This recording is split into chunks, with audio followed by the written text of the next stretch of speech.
মাসটা নওশাদ সিদ্দিকীর মতো যদি সেন্টারে পাঠানো যেত তাহলে বিল করার সাথে সাথে চেয়ার ছুঁড়ে মারতো। এখান থেকে সংবিধানের বিরুদ্ধে কথা বলছিস, কিন্তু আজ আমরা লোভে পড়ে গেলাম বা জালিমদের লুটারতে আমরা হেরে গেলাম। কিন্তু মনে রাখবেন এই লড়াই অনেক দিন কালের।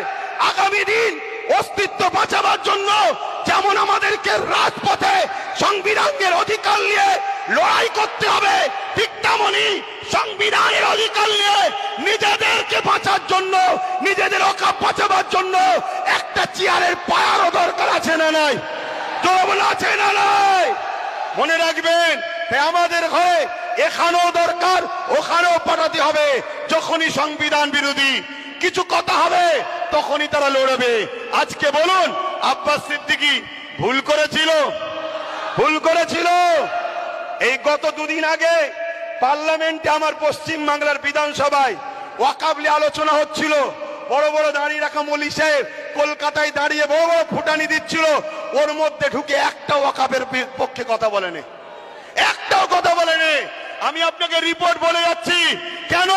ও যদি কথা বলে পরের বারে টিকিট পাবে না, পরের বারে টিকিট পাবে না।